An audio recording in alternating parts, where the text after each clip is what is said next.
प्रिय संभाषण එහෙම නැත්නම් විවිධ උත්සවයන් සඳහා පවුල් இலங்கையில் இந்த வருடம் வீதி விபத்துகளில் 2300 பேர் பலியாகியுள்ளனர்.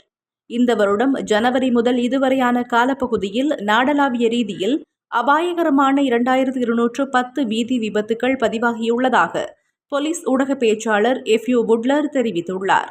அவ்வாறான விபத்துகளில் சிக்கி 2343 பேர் உயிரிழந்துள்ளதாகவும் போலீஸ் ஊடகப் பிரிவில் இடம்பெற்ற விசேட ஊடக சந்திப்பில் அவர் கூறியுள்ளார். எதிர்வரும் பண்டிகை காலங்களின் போது வெளியிடங்களுக்கு சுற்றுலாவுக்காக செல்வோர் அவதானத்தோடு செயற்பட வேண்டும். பாடசாலை விடுமுறை என்பதாலும் பல்வேறு நிகழ்வுகளில் பங்கேற்பதற்காகவும் பெருமளவானோர் வெளிமாவட்டங்களுக்கு செல்கின்றனர். அவ்வாறு குடும்பங்களுடன் வெளியிடங்களுக்கு செல்வோர் வாகனங்களின் தன்மை, சாரதி மற்றும் வாகனத்தின் இயந்திரம் தொடர்பிலும் அவதானம் செலுத்துவது அவசியம். கவனயீனம், அவதானமின்மை மற்றும் மதுபோதையில் வாகனம் செலுத்துதல் ஆகியன உங்கள் அன்புக்குரியவர்களின் உயிருக்கு பாதகமாக அமையலாம். இவ்வாறான விடயங்கள் தொடர்பில் அருகிலுள்ள போலீஸ் நிலையங்களுக்கு உடனடியாக அறிவியுங்கள்.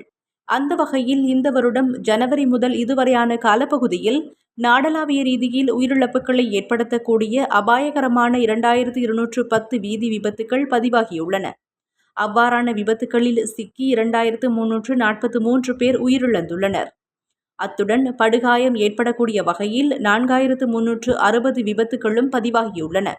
விபத்துகளால் ஏற்படக்கூடிய பாரிய பாதிப்பை கருத்திற்கொண்டு எதிர்வரும் பண்டிகை காலங்களில் விசேட போக்குவரத்து நடவடிக்கைகள் முன்னெடுக்கப்பட உள்ளன.